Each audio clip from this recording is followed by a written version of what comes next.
And now, it's time for another Dice Tower review with Ryan Metzler. Hey everyone, it's Ryan Metzler here again, and today we're going to take a look at an older game. We're going to take a look at Goa by Dorn. Now, this is a game about trading. You've got spices and you're going to be trading them in by shipping them on boats in order to move up on a tech tree, which will give you more resources and more ability to ship more goods. So basically it's going to be self-perpetuating. But the idea here, or the difference here, is that you're going to be buying different plantations and different tiles, different bonuses in auctions. So each player is going to be having the opportunity to auction off a tile in the round. The start player will have the opportunity to auction off two. And you're going to generate income and or buy tiles through these auctions, which is going to lead to the future action rounds. So real quick, we'll see how this game plays and what you get inside the box, and then we'll come back here and we'll get my final opinions on Goa. So here you can see the components for Goa set up for a 3-player game. Now you can tell it's a 3-player game because each player will have one of these little sheets here that's going to hold their plantations, it's going to hold their colonies, but it also has these 4 markers on it. There's 4 markers because there's always one more marker than there is players in the game. These are auction markers. In addition, each player is going to have this little tech tree board type thing here, which they're going to be taking actions on in order to move these little markers down, which will provide them with better abilities for their other actions that they can take on their turn, and also provide victory points at the end of the game. In addition, if you go down these all the way to the second and last spots here on the board, the first person to get to each of those will get an extra action card that they can use on their turns.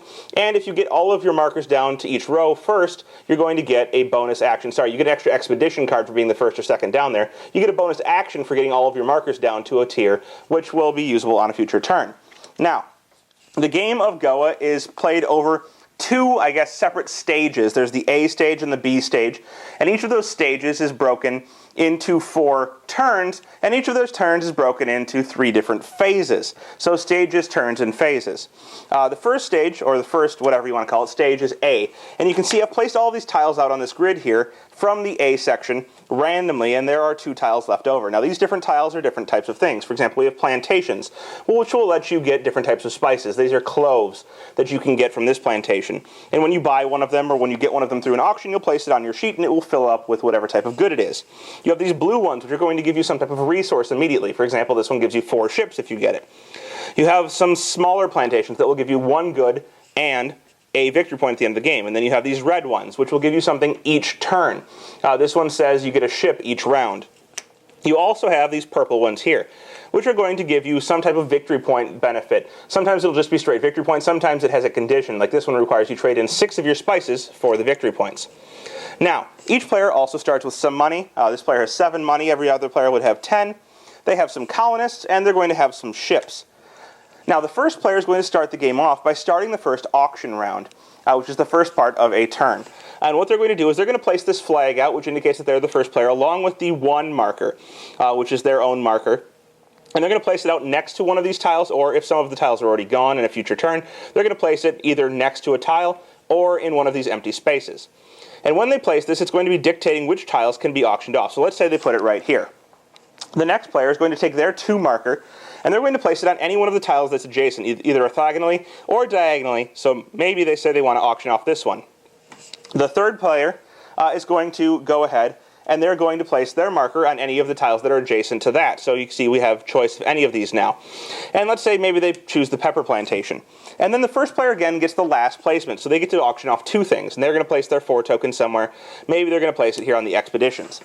Now, at this point, you're going to start the auction rounds, and the first player is going to auction off the start player marker, which also happens to come with an extra action card that can be used later in the turn or on a subsequent turn. And they're going to start by bidding 0 for their own tile. At that point, everyone has a chance to bid higher in order until it comes back to the first player, who can either take the highest bid or they can choose to outbid it and pay for it themselves. If they take the highest bid, they take the money. If they don't and they pay for it themselves, they pay to the bank. And whoever gets this is going to get this tile. They'll be the next first player, and they get the extra action. And the 1 marker would come back to green. At that point, player 2 is going to start an auction for this tile. And they're going to start with a bid of 0, and it goes around the table, likewise. And they can either buy it, or they can take the highest bid, and then that player would get 4 money each round. So that would come off the board. And so forth and so on for the next 2 tiles. So 3 would go, and if they get this, they're going to take the plantation and put it on their board, and they're going to fill it up with the appropriate spice, which is pepper in this case. So That's how that works. Then 4 would go, and whoever wins this is going to get some expedition cards. Now, after that, you're going to go on to the actions phase. So you have the placement, and then you have the auctions, and then you have actions. And each player gets 3 actions on their turn. Now, there are several different types of actions, and most of them can be figured out by looking at this tech tree here. So you'll see that this first column here dictates how many ships you get. Well, one action is taking ships. So you'll see if you're moved down on this, when you decide to take ships, the further you are down, the more ships you'll get. Now, it's important to have ships because in order to move down on this tech tree, you have to supply spices and you have to supply ships. So you'll need a specific spice. In this case, it looks like you need a ginger, and you need 1 ship in order to move down from the 1 shipping to the 2 shipping. So you'd get 2 ships the next time you took the ship action. And the further you go down, the more spices and the more ships you'll need. So you'll need to collect spices and ships in order to move down. The next column is getting spices. So when you have plantations, you'll be using these spices to move down on this track. Well, eventually you're going to want to replenish it, so you can take that action to replenish as many spices as where your marker is. So you'll see it starts at 1, and if you ship more stuff, you can get a higher replenishment, so 2, 4, 6, and 8. The third column is taking money. So you'll see you can take 4 money, 6 money, 8 money, 10 money, 12 money, depending on where you're at. The fourth column here is going to be getting expedition cards. Now that's these cards down here. They're used to determine first player because they have these little tigers on them in certain spaces, and whoever gets a tiger first goes first. But you can draw these cards by taking an expedition action. And it says you can draw 1 and keep 1, and it gets better, draw 1, keep 2, so you can have a hand of 2, 2, 3, and so forth and so on. But these cards are going to have different things on them. For example, you could get this card, which says on your turn, during any of your actions, you could sell your goods for 3 money apiece. They also have some other information on it, but we'll get back to that in a moment. Others of these cards will modify specific actions. So, for example, this one says you can move down on one of your tracks, your tech tree, as an action. It says it modifies an action by the A in the corner, but you don't have to use the ships, so you only have to supply the spices. In addition, these cards can give you points at the end of the game for matching symbols. So if you keep these cards in your hand rather than using their benefits, you'll see there's a little symbol right here that is on these cards, and it's not the same on all cards. So the more of the same symbol you have, the more points you'll get for them at the end of the game if you don't use them. So that's the actions that are indicated by the tech tree here, the first 4 columns. Now the 5th column is settling, and you don't get these colonist cards for taking it. Instead, it's going to be a base amount of settlers or colonists that you get automatically each time you try and colonize something. So there are these different areas out here that you can colonize. You can see we have Quilon and Cochin, or I don't know how you say them all, but they're all also indicated on your board here. And it tells you how many colonists you need in order to colonize them. So 6, 8, 10, or 12. If you decide to colonize, you can take a colonization action, and you have to choose which one you're going to colonize. When you do so, you're going to get the base amount of colonists that you have on your tech tree. So if you've moved all the way up to here, you're going to start with 3 colonists. In addition, you're going to flip the top 2 cards of this expedition card deck, and there are colonists printed on them. So for example, this one has 2, and this one has 1. So now let's say I had 3, and now I get 3 more, I'm at 6. Well, let's say I'd chosen to do Madras. All right, I need 10 colonists in order to get Madras. So I don't have enough. I can look at my hand and see how many colonist cards I have. Well, I only have 2, so that's not going to be enough. 6 plus 2 is 8, not 10. At this point, I would fail. And what I'm going to do for failing is get to draw a colonist card and add it to my hand. That's one of the few ways you can pick up colonists. The other way is to get one of these things that you buy off the board in an auction, which will give you colonist cards. If you do succeed, let's say you actually had enough colonist cards to trade in, you had 4 to trade in, you'd trade them in and you would take the appropriate colony and place it on your board, filling it with the types of spices that are shown. So this one here gives you a choice of cloves or ginger, and I could fill it with either or both or whatever the case is. Now some of the other ones give you any resource you want. The other ones from Madras will give you different combinations of resources, so you get to choose which one you want. On the highest end ones for Calcut will be 2 of any resources. So the more of those you collect, the more resources you'll get, and you'll also get victory points at the end of the game. Each player is going to get 3 actions, and you're going to take 1 action from each player before you move on to the next. Then each player will take their second, and then each player will take their 3rd actions. At which point you have the choice of using your extra action cards if you've accumulated any. You'll go around the table and ask if anyone wants to use their cards, and if you have more than 1 card, you have to use them because you can only carry over 1 from turn to turn. So if you have 2, you'll use 1 and maybe carry 1 over for the next round so that you can have an extra action later.